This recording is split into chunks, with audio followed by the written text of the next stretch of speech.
अच्छा, आज हमारी ये सेकंड क्लास थी। मतलब सेकंड दिन था एमसीक्यूज के लिए। पोल्ट्री के एमसीक्यूज। शेयर हो गई स्क्रीन?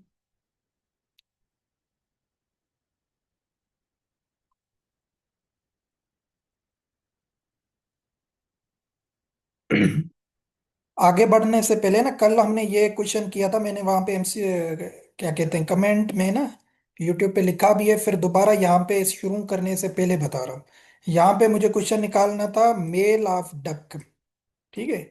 मेल ऑफ डक, क्योंकि वही क्वेश्चन इंपॉर्टेंट है। यंग वन इतना इंपॉर्टेंट नहीं है कि उसको ड्रेक कहा जाता है, बट हमने यंग वन में जो है ना ड्रेक बोल दिया था, इसलिए ये एक मिस्टेक थी। वो मैंने वहां पे यूट्यूब पे करेक्ट कर दी है। बट आगे बढ़ने से पहले फिर दोबारा बता रहा हूँ कि यहाँ पे मेल वाला क्वेश्चन था, वो टाइपिंग मिस्टेक हो गई थी। तो उसको ड्रेक कहा जाता है, यंग वन को डकलिंग कहा जाता है। तो ये आपने याद रखना है।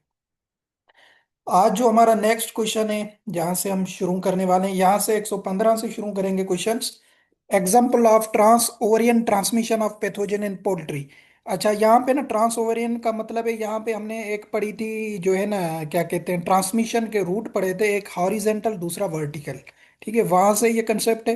हॉरिजेंटल में आपको बताया था कि जो हॉरिजेंटल ट्रांसमिशन होती है पैथोजेंस की, वो एक बर्ड से दूसरे बर्ड्स में डायरेक्ट डिजीज स्प्रीड होती है, उसको हॉरिजेंटल कहा जाता है। जैसे वो कंटामिनेटेड फीड या वाटर की वजह से भी हो सकती है, एयर की वजह से भी हो सकती है, इक्विपमेंट वर्कर या कोई डायरेक्ट कांटेक्ट है, उसकी वजह से जो ट्रांसमिशन होती है उसको हॉरिजेंटल कहा जाता है। वर्टिकल जो रूट होता है ना, उसमें वो पेरेंट जो है ना, पेरेंट है ने, फॉर सपोज वो डिजीज को पास करेगी चिक की तरफ थ्रो एग्स, उसको कहा जाता है वर्टिकल ट्रांसमिशन। ये आपको रूट मैंने समझाया था।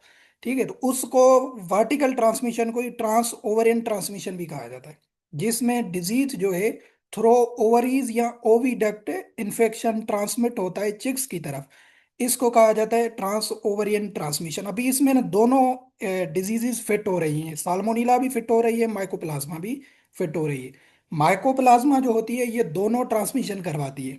हॉरिजेंटल भी होती है क्योंकि रिस्पायरेटरी प्रॉब्लम है। तो ये जो है ना, क्या कहते हैं, जो है ना डायरेक्ट कांटेक्ट की वजह से भी होता है, और चिक टू हैन भी होता है। सही है, याद रखिएगा। बट जो साल्मोनीला होता है ना, ये डायरेक्ट ही जो है ना वर्टिकल ट्रांसमिशन होती है, या जिसको ट्रांस ओवरियन ट्रांसमिशन कहा जाता है। क्लासिकल एग्जांपल साल्मोनीला होगा। वैसे माइकोप्लाज्मा भी दोनों ट्रांसमिशन के रूट फॉलो करता है। सही है।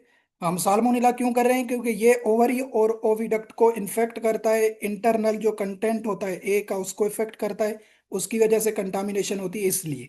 बाकी माइकोप्लाज्मा रिस्पायरेटरी डिजीज में मोस्टली फेमस होता है। ठीक है, तो वो हॉरिजेंटल भी यूज करता है। तो यहाँ पे हमारा साल्मोनेला फिट होगा। तो ये आपको रिवाइज करवा दिया। 116 क्वेश्चन क्या है कि respiration of an embryo starts on कौन से डे पे इंक्यूबेशन। ये हमारी जो थ्योरी की क्लास थी, वहां पे आपको मैंने डिटेल में बताया था। इंक्यूबेशन में डिफरेंट जो 21 दिन में ऑर्गन्स डेवलप हो रहे थे, वो मैंने थ्योरी की क्लासेस में बताई थी। तो रिस्पायरेशन आपको बताया था कि यहाँ पे आपने कंफ्यूज नहीं होना है कि रिस्पायरेशन कब जो है ना स्टार्ट होती है एम्ब्रियो में ड्यूरिंग इंक्यूबेशन फर्स्ट 3 डेज। पहले जो 3 दिन होते हैं, 21 दिन का इंक्यूबेशन पीरियड है, उसके पहले 3 दिन पे एम्ब्रियो में रिस्पायरेशन होना शुरू हो जाती है।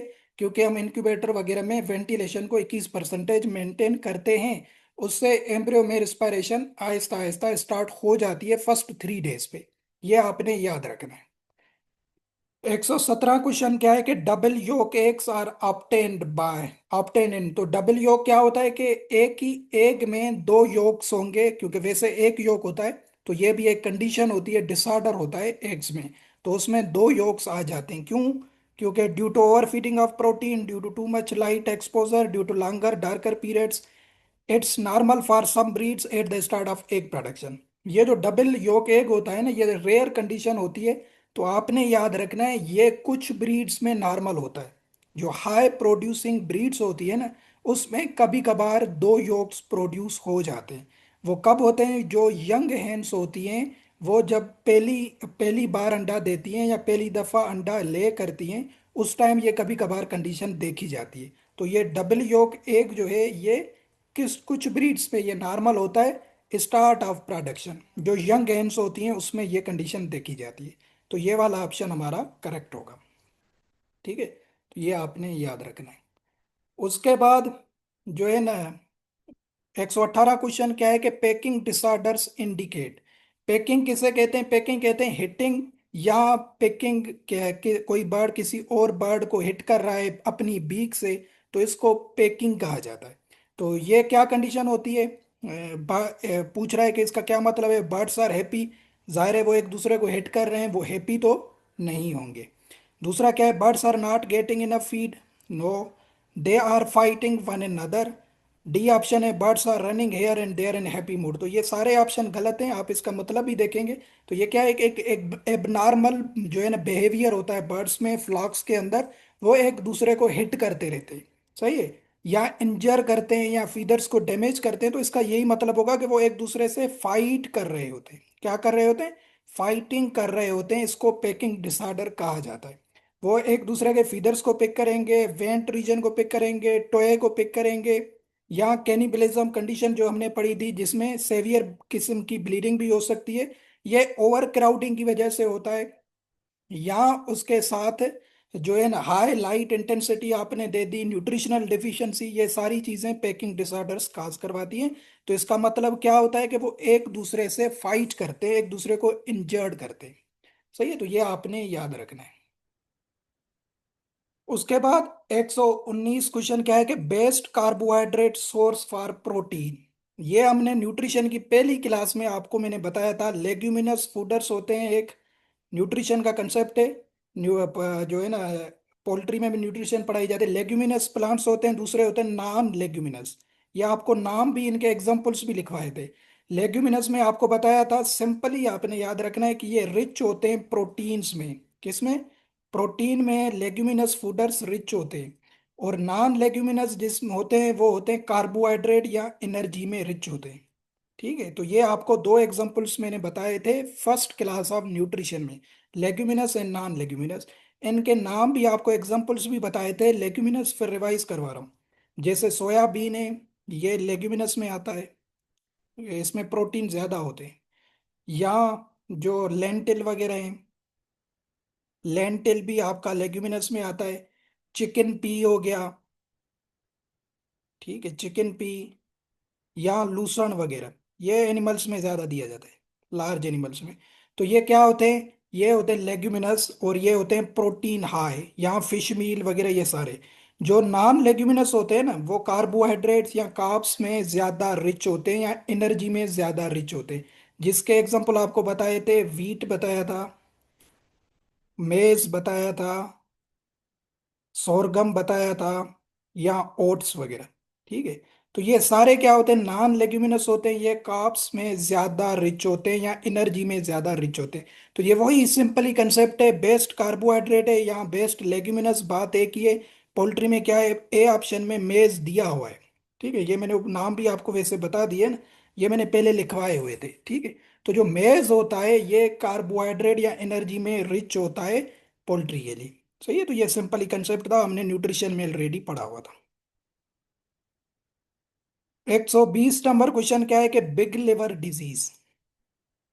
Big liver disease is also called, ये भी हमने कंसाइज मटेरियल में से पढ़ा था कि बिग लिवर डिजीज किसे कहा जाता है? Avian encephalomyelitis, avian influenza, avian leukosis, Marek's disease. तो हमने पढ़ा था big liver disease avian leukosis को कहा जाता है। ये नाम आपने याद रखना है। ये क्वेश्चन वैसे आ भी सकता है पेपर में, तो आपको क्लियर होना चाहिए डिजीज से कि big liver disease avian leukosis को कहा जाता है। नेक्स्ट क्वेश्चन, इसका काजेटिव एजेंट भी आपको पता हो, ताकि आपको डिजीजेस मैंने एमसीक्यूज फॉर्म में दिए हैं ताकि आपको रिवाइज हो जाए। एवियन ल्यूकोसिस किससे होती है? ये हमने पढ़ा था, किससे होती है? रूटा वायरस से होती है। सही है, थ्योरी की क्लासेस में मैंने ये सारी डिजीजेस पढ़ाई हुई है। एवियन ल्यूकोसिस किससे होती है? रूटा वायरस से ये होती है। सही है, तो ये आपने याद रखना है।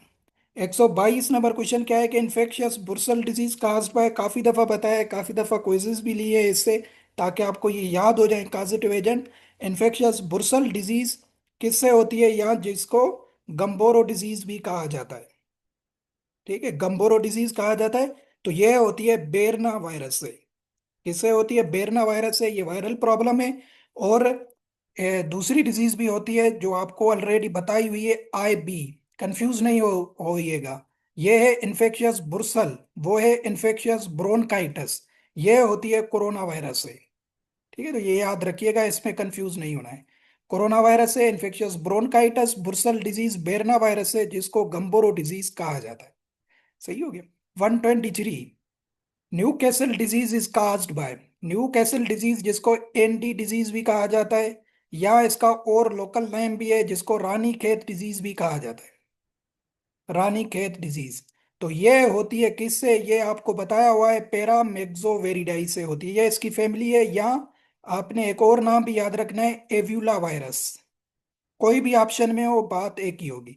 एव्यूला वायरस से होती है, या इसकी फैमिली है पैरामेक्सोवेरिडाई। ND डिजीज की, जिसको रानी खेत डिजीज भी कहा जाता है। तो ये आपकी डिजीजेस रिवाइज करवा रहा हूँ MCQs की फॉर्म में।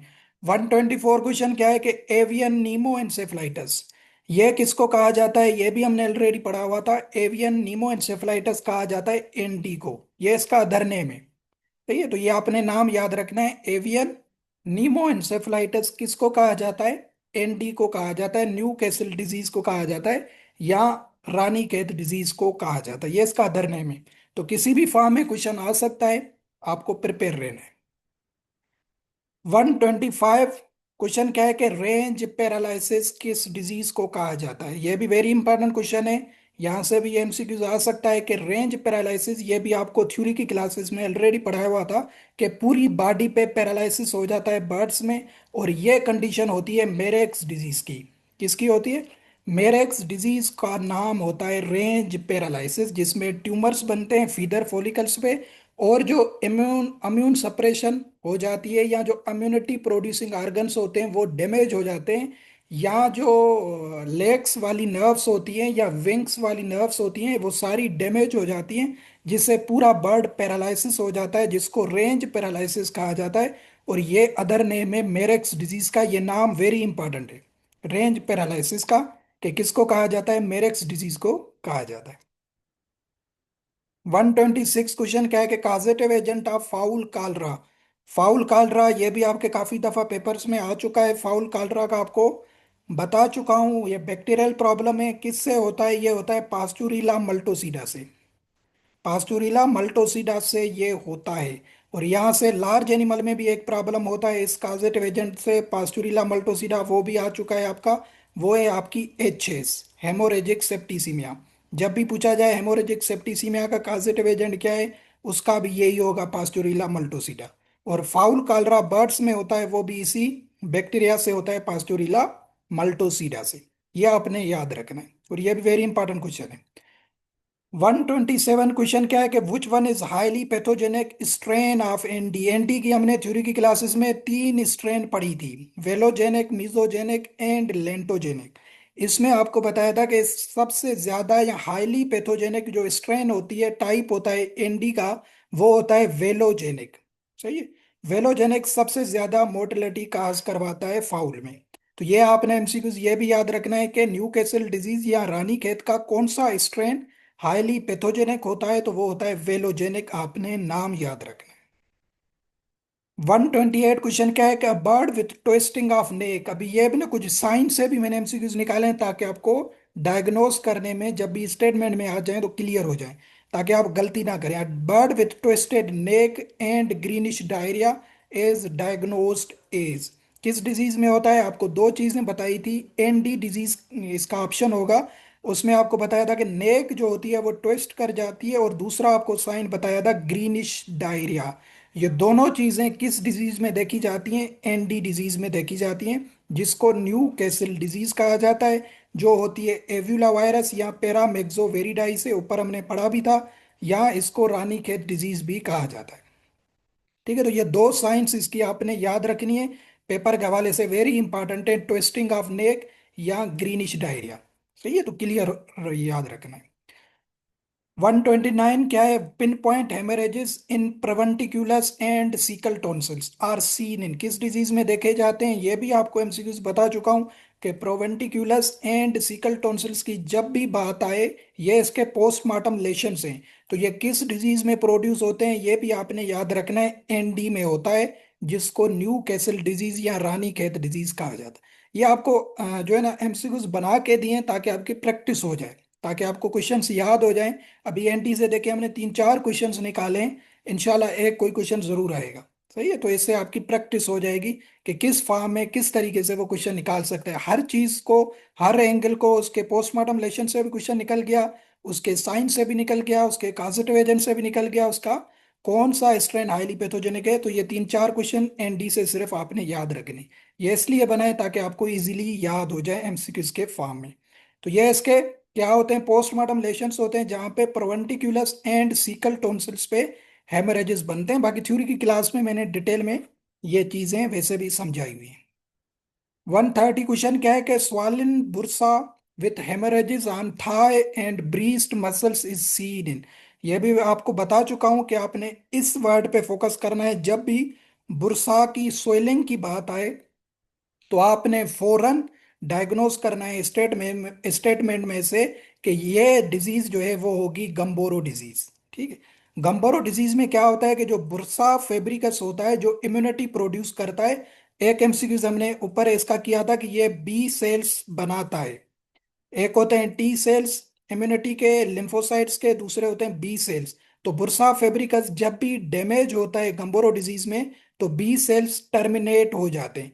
दूसरा इसमें हेमोरेजिस कहाँ पे बनते हैं, thigh muscles and breast muscles पर हेमोरेजिस बनते हैं। तो ये क्या जो है ना पोस्टमार्टम लेशंस होते हैं किसके, गंबोरो डिजीज के पोस्टमार्टम लेशंस होते हैं।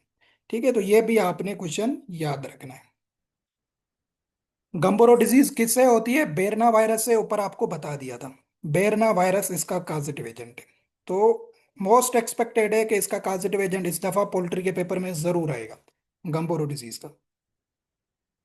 131 enlargement of bronchial and sciatic nerve with tumor on feeder follicles is seen in। ऊपर आपको बताया था कि ये जो मेरेक्स डिजीज होती है इसमें क्या होता है, सबसे पहले तो फीदर जहां से ग्रो करते हैं उसको कहा जाता है फीदर फॉलिकल्स, वहां पे ट्यूमर बनना शुरू हो जाते हैं। एक ये चीज होती है। दूसरा यहां से भी एमसीक्यूज आ सकता है कि ये दो नर्व्स होती हैं, branchial and sciatic nerve. Branchial nerve जो होती है ये शोल्डर की रीजन वाली नर्व्स को कहा जाता है, जहां से विंग्स वगैरह बनते हैं, या विंग्स को जो नर्व सप्लाई होती है उसको ब्रांकियल नर्व कहा जाता है। और जो सियाटिक नर्व होती है ये जो होती है हिप रीजन में होती है, जो लेग्स को सप्लाई करती है। तो ये दोनों नर्व्स जो होती हैं ये इनलार्ज हो जाती हैं, तो इससे क्या हो जाता है, पैरालिसिस हो जाता है, जिसको हमने आपको बताया भी था, रेंज पैरालिसिस कंडीशन होती है। तो ये दोनों कंडीशंस किस में देखी जाती हैं, ये देखी जाती हैं मेरेक्स डिजीज में। ये किससे होती है, काजेटिव एजेंट भी बता चुका हूं आपको, हाप्स वायरस से ये होती है। सही है। और दूसरा एमसीक्यूज आपको रिवाइज करवा रहा हूँ, मैंने ऑलरेडी पढ़ाया हुआ है। इसकी वैक्सीनेशन हेचरी के टाइम की जाती है या फर्स्ट डे ओल्ड पे। तो ये सारे एमसीक्यूज मेरेक्स डिजीज से आपने याद रखने हैं। सही है, तो ये भी हमने पढ़ा हुआ है। 132 क्वेश्चन क्या है कि swelling of head with cyanosis of wattle and comb is diagnosed as. ये भी एमसीक्यूज ऑलरेडी पढ़ चुके हैं। जब भी ये वर्ड आ जाए cyanosis of wattle and comb, इसका मतलब होता है साइनोसिस ऑफ का के ब्लूइश अपीयरेंस। सही है, ब्लड सप्लाई कम हो जाती है जिससे स्किन का कलर ब्लू हो जाता है या ब्लूइश अपीयरेंस हो जाती है किसकी, wattle and comb region of birds की। और हेड पूरा सोयल कर जाता है। और ये जो साइंस होती हैं किसकी होती हैं, आपने याद रखना है, एवियन इन्फ्लुएंजा की साइंस होती हैं। किसकी होती हैं, एवियन इन्फ्लुएंजा की। ये बेस्ट साइन है। जब भी यहाँ से अगर स्टेटमेंट्स में से इसकी क्लिनिकल साइंस से क्वेश्चन निकलेगा तो इस फॉर्म में आ सकता है कि हेड की swelling with cyanosis of wattle and comb. तो ये आपने याद रखना है, एवियन इन्फ्लुएंजा में ये चीज होती है। और इसकी फैमिली भी आपको बताई थी, क्वेश्चन आ भी चुका है, ऊपर भी मैंने करवाया, अर्थोमेक्सोवेरिडाई। अर्थोमेक्सो वेरिडाई इसकी फैमिली है एवियन इन्फ्लुएंजा की। तो ये आपने याद रखना है। 133 क्वेश्चन क्या है कि causative agent of infectious coryza, ये बैक्टीरियल प्रॉब्लम होता है। इसका जो है ना काजेटिव एजेंट क्या है ये भी हम ऑलरेडी पढ़ चुके हैं, हेमोफाइलस पैराग्लेनिरम। हेमोफाइलस वर्ड आपने याद रखना है, जब भी इसका काजिटिव एजेंट पूछा जाए, ये बैक्टीरियल प्रॉब्लम होता है। हेमोफाइलस पैराग्लेनिरियम किसका काजिटिव एजेंट है? इन्फेक्शियस कोराइजा का काजिटिव एजेंट है। ठीक है। इसका नेक्स्ट क्वेश्चन इसकी क्लिनिकल साइंस से भी दिया है। Catarrhal inflammation of upper respiratory tract, जो नोस्ट्रिल्स वगैरह होती हैं, फेरेंक्स रीजन होता है, वहां पे इन्फ्लामेशन हो जाती है, केट्रल बोला जाता है, जिसमें फ्लूइड या म्यूकस वगैरह मौजूद हो। तो वो इन्फ्लामेशन जिसमें फ्लूइड या म्यूकस वगैरह मौजूद हो, और वो कहाँ पे हो? अपर रेस्पिरेटरी ट्रैक्ट में, जहाँ पे नोस्ट्रिल्स वगैरह होती हैं। तो वहाँ से ये जो है ना म्यूकस वगैरह डिस्चार्ज हो जाता है। तो ये क्लिनिकल साइन होती है इन्फेक्शियस कोरिजा डिजीज की। ठीक है, तो ये आपने याद रखना है। ये वैसे थ्योरी में भी मैंने पढ़ाया था। तो इस फॉर्म में ये एमसीक्यूज आपको आ सकते हैं, आपने याद जरूर करने। 135, bronzy discoloration of liver. Bronzy discoloration of liver किस में होती है? तो ये भी हमने पढ़ा था, बैक्टीरियल प्रॉब्लम था, वो है फाउल टाइफाइड में। फाउल टाइफाइड जो कंडीशन होती है, ये भी साल्मोनेला का प्रॉब्लम है, उसमें ये डायरेक्ट एमसीक्यूज इसी फॉर्म में आ सकता है। प्लोरम डिजीज नहीं करना है। प्लोरम में आपको एक चीज करवाई थी ऊपर, एक एमसीक्यूज भी फर्स्ट सीरीज में शायद हमने किया था, बेसलरी वाइट डायरिया की जब बात आए, तो फिर आपकी होगी प्लोरम डिजीज। जब भी स्टेटमेंट में दे दे बेसलरी वाइट डायरिया, तो फिर आप करेंगे प्लोरम डिजीज। जब फाउल टाइफाइड में ये एक स्टेटमेंट आ सकती है कि ब्रोंजी डिस्कलरेशन, मतलब लिवर पूरा कापर की तरह या ब्रोंजी की अपीयरेंस की तरह, मेटल की तरह वो उसकी शेप हो जाती है, पूरे वाइट स्प्रिंकल्स वगैरह बन जाते हैं इस पे। तो ये फाउल टाइफाइड की कंडीशन होती है, जो जो है ना साल्मोनेला ग्लेनिरम से ये होता है। तो ये फाउल टाइफाइड में आपने याद रखना है। सीकल कोक्सीडोसिस ये बर्ड्स में होता है, जिसमें जो सीकम होती है वो पूरी ब्लडी हो जाती है, और इसमें ब्लडी डायरिया डिस्चार्ज होते हैं। ये कोक्सीडोसिस प्रोटोजोअल प्रॉब्लम है, एमीरिया स्पीशीज से होता है। तो ये किससे होता है आपने याद रखना है, जब भी सीकल कोक्सीडोसिस की बात करें, ये सारी एमेरिया की स्पीशीज होती है। तो आपने याद रखना है सीकल होता है इमेरिया टेनिला से। ठीक है, सीकल कोक्सीडोसिस जब भी बात की जाए, इमेरिया टेनिला से ये चीज होती है। ठीक है। और amprolium is drug of choice for what? Amprolium भी आपको बताया हुआ था, मेडिसिन में भी बताया था, पोल्ट्री में बताया था, ये कोक्सीडोसिस की ड्रग ऑफ चॉइस है। सही।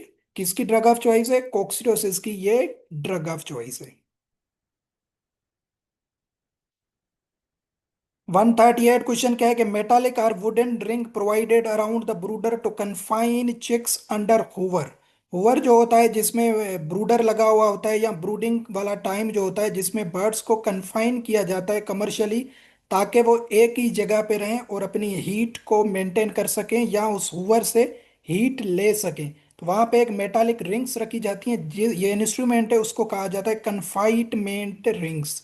कन्फाइनमेंट रिंग्स जो होती हैं वो बर्ड्स को काबू करके रखती हैं, ताकि वो उनका जो फेस है वो हुवर की तरफ ही हो, वो इधर उधर ना भागे। सही है, तो ये एक इंस्ट्रूमेंट से भी क्वेश्चन आ सकता है। तो ये आपने एमसीक्यूज याद रखना है। वो किसे कहते हैं जो ब्रूडर में बर्ड्स को कन्फाइन करके रखता है, कीप करके रखता है अंडर हुवर, उसको कन्फाइनमेंट रिंग्स कहा जाता है। 139 is use to measure the humidity in poultry birds, जो नमी वगैरह होती है, मॉइस्चर लेवल होता है पोल्ट्री हाउसेज में, उसको मेजर करने के लिए कौन सा इंस्ट्रूमेंट यूज किया जाता है? याद रखिएगा, हाइग्रोमीटर को यूज किया जाता है। हाइग्रोमीटर से जो ह्यूमिडिटी लेवल होती है पोल्ट्री हाउस की, वो मेजर की जाती है। तो ये आपने याद रखना है, हाइग्रोमीटर से। लक्स मीटर से ये लाइट वगैरह की इंटेंसिटी देखी जाती है। प्रोक्टोस्कोप से हमने पढ़ा था, जो बर्ड्स में जो है ना सेक्सिंग वगैरह देखी जाती है मेल और फीमेल की, तो ये इस इंस्ट्रूमेंट से देखी जाती है, प्रोक्टोस्कोप से। इंक्यूबेटर तो आपको पता ही है। लास्ट क्वेश्चन क्या है आज का? 140, which one is not method of sexing in chicks? तो ये कौन से मेथड्स होते हैं जिससे उसको नहीं देखा जाता सेक्सिंग को? तो वेंट सेक्सिंग से भी देखा जाता है, फीडर सेक्सिंग से भी देखा जाता है, प्रोक्टोस्कोप से भी देखा जाता है। तो टॉय क्लिपर्स जो होते हैं, इससे नहीं देखा जाता। तो क्वेश्चन क्या है कि which one is not method of sexing in chicks? तो उनका जो जेंडर है वो मालूम करने के लिए कौन सा मेथड नहीं है? वो टॉय क्लिपर नहीं है, बाकी ये सारे मेथड्स जो है ना यूज किए जाते हैं उनकी जेंडर को मालूम करने के लिए। वेंट से भी किया जाता है, मोस्ट इंपॉर्टेंट या मोस्ट जो यूज होता है वो वेंट मेथड होता है। फीदर्स को देख के भी उनको जो है ना एग्जामाइन किया जाता है कि ये वेदर बर्ड आर मेल और फीमेल। प्रोक्टोस्कोप ये कमर्शियल इंस्ट्रूमेंट होता है जिसकी मदद से देखा जाता है। टोएकल टॉय क्लिपर्स जो होते हैं वो मेथड यूज नहीं होता है। तो आज तक आप ये क्वेश्चन बनाए थे, कल इंशाल्लाह लास्ट सीरीज होगी, उसमें फिर 20-25 क्वेश्चन और करेंगे। तो ये मेरी कोशिश है कि आपको जो है ना मोस्टली 500 प्लस या 1000 पोल्ट्री के एमसीक्यूज बना के दूं। या आप इंशाल्लाह एक रात में भी रिवाइज करेंगे तो इससे 20-25 क्वेश्चन आपके आराम से पोल्ट्री में आ जाएंगे। तो ये तो इसको हम इस सीरीज में लेके जा रहे हैं ताकि हम डेली बेसिस पे इसके क्वेश्चंस करते हैं। ठीक है, क्लियर है यहाँ तक?